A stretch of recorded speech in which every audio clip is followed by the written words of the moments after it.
Então, nesse momento, a gente vai falar sobre a anatomia do lóbulo pulmonar secundário e aplicar muito isso à tomografia de alta resolução, principalmente, que é fundamental a revisão desse conhecimento para a tomografia. Lembrando que a tomografia computadorizada de alta resolução não é um aparelho mais moderno.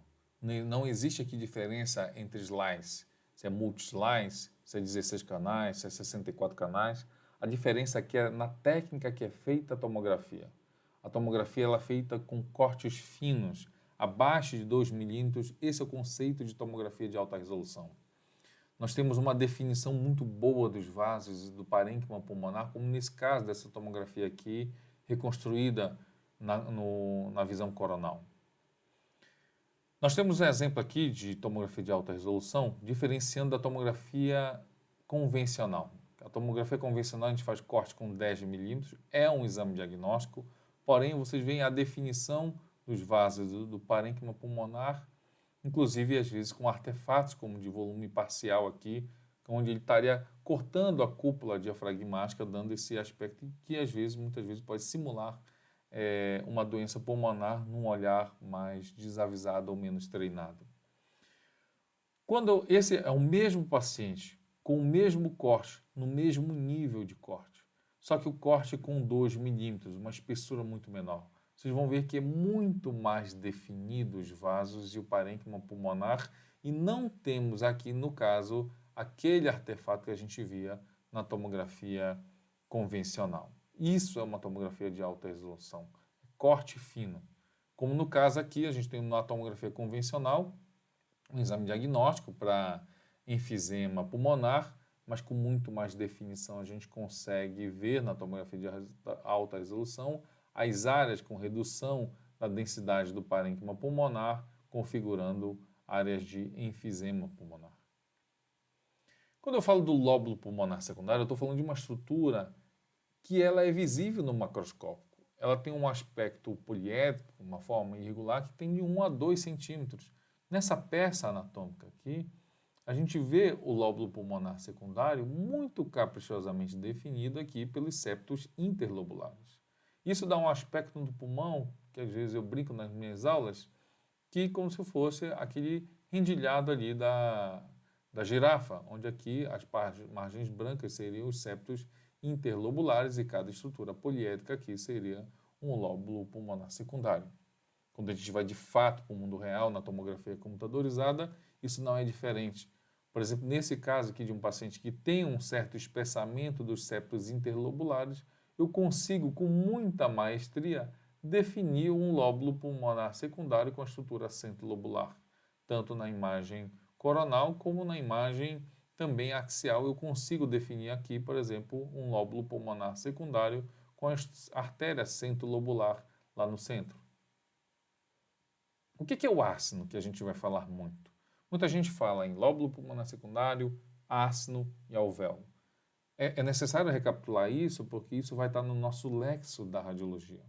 O lóbulo pulmonar secundário é a estrutura que a gente já viu, que é a estrutura funcional do pulmão. O lóbulo pulmonar secundário é como se fosse um pulmão pequenininho. E o pulmão inteiro, ele é a junção de muitos pulmões pequenininhos. E aí cada pulmão pequenininho, que é o lóbulo pulmonar secundário, vai ter a sua estrutura aqui representada, a sua região centrolobular, representada pela artéria centrolobular e pelo bronquíolo mais terminal. No final da via aérea dos bronquíolos terminais, nós vamos ter essas estruturas arredondadas, que é um ácino, que tem em torno de 7 a 8 milímetros, e onde cada lóbulo pulmonar secundário tem de 3 a 24 ácinos. Dentro dos ácinos, vocês vão perceber outras microbolinhas que são os alvéolos. Aqui também nessa figura representada, a via aérea, seria essa a via aérea chegando em verde aqui, a via aérea aqui, o cacho de uva aqui é um ácino e dentro, cada uvinha do cacho de uva seria um alvéolo. Quando a gente vai para aplicar para a tomografia computadorizada, a gente tem que separar em 3 regiões anatômicas o nosso lóbulo pulmonar secundário, porque isso muitas vezes vai nos definir possíveis diagnósticos. Eu tenho que definir nas regiões dos septos interlobulares, que são as regiões que dividem os lóbulos. Porque aqui tanto vai estar, eu tenho que lembrar, vai estar um interstício interlobular, vai estar as veias que vão acompanhar exatamente os septos interlobulares e os vasos linfáticos.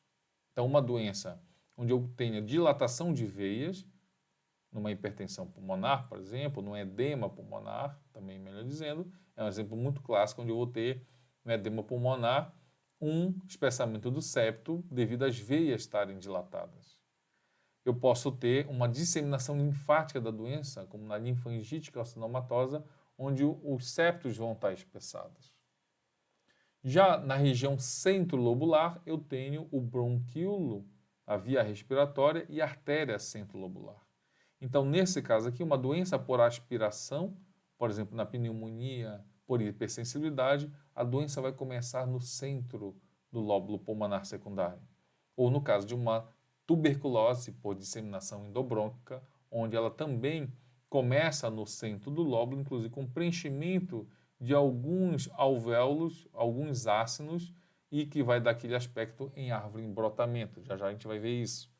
E por último, o parênquima pulmonar, propriamente dito, se estiver totalmente preenchido, que é o preenchimento do espaço aéreo, dos alvéolos, dos ácinos, eu vou ter dois aspectos padrões, dependendo se ele vai apagar as marcas vasculares ou não.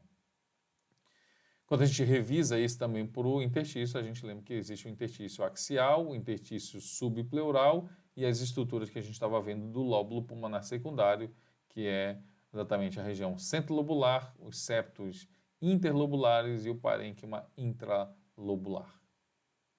Quando a gente aplica, por exemplo, isso, vamos ver primeiro a região dos septos interlobulares e estruturas septais. É exatamente aí como nesse caso aqui de um paciente com linfangite carcinomatosa. Esse paciente aqui tem um espessamento do septo interlobular, inclusive de um aspecto mais irregular, com alguns micronódulos na parede dele. Ó, aqui nós temos um espessamento do septo interlobular, aqui e aqui com micronódulos de artéria centrolobular. Então eu tenho uma disseminação linfática da doença, determinando o espessamento do septo interlobular. Vocês veem que nesse caso aqui, olha que caprichoso, esse lóbulo pulmonar secundário, a artéria, a região centrolobular está preservada, o parênquima pulmonar está preservado, só que o que está espessado é a região do septo interlobular. Quando eu falo da região centrolobular, eu vou falar de doenças onde vão ver aspiração. Como no caso, nesse caso aqui, um paciente com uma pneumonia por hipersensibilidade. Vejam como é caprichoso a distribuição dos nódulos centrolobulares equidistantes e não tocando, preservando a superfície pleural. Como nesse caso aqui nós temos uma disseminação endobrônquica da tuberculose, dando esse aspecto em árvore em brotamento, como a gente vê aqui, que é exatamente não pactognomônico, mas no nosso meio muito característico da tuberculose. Quando a gente olha já para o parênquima pulmonar e o preenchimento desse parênquima, eu vou ter dois padrões aí. Então, eu estou tendo um preenchimento agora lá no lóbulo pulmonar secundário do parênquima pulmonar, preenchimento de ácidos, preenchimento de alvéolos. Eu posso ter onde ele vai apagar, a densidade do parênquima pulmonar vai estar tão aumentada que ela vai apagar os desenhos vasculares. É como no caso aqui, eu tenho aquilo que a gente chama de consolidação. Quando existe um aumento da densidade do parênquima pulmonar sem obscurecer os vasos, como é o caso aqui, eu estou vendo a definição desse vaso, apesar dessa área estar com a densidade aumentada em comparação ao parênquima pulmonar normal, habitual, eu chamo de vidro fosco. Esse é o conceito de vidro fosco, é o aumento da atenuação ou da densidade pulmonar sem o apagamento das marcas vasculares. Com o apagamento, a gente chama de consolidação. Muito característico isso aqui das pneumonias.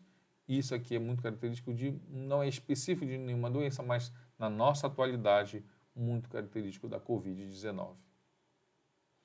Então, para finalizar essa aula, foi uma revisão exatamente desse aspecto, dessa estrutura anatômica que é o lóbulo pulmonar secundário, que é a unidade fundamental de estudo da estrutura pulmonar. A gente compreendendo essa anatomia, isso vai ser um guia de interpretação para a tomografia de alta resolução, que vai vir na próxima aula, onde eu vou ter exatamente uma definição de possíveis doenças de acordo com a distribuição da doença no meu lóbulo pulmonar secundário. Se esse padrão de doença vai ser centrilobular, comumente eu vou estar associado a doenças no bronquíolos, por aspiração. Se essa doença é um padrão que predomina nos septos interlobulares, posso pensar em doenças de veias ou disseminação linfática. Ou se elas estão ocupando o lóbulo como um todo, ocupando o parênquima pulmonar, e aí vai depender se é consolidação ou se é em vidro fosco.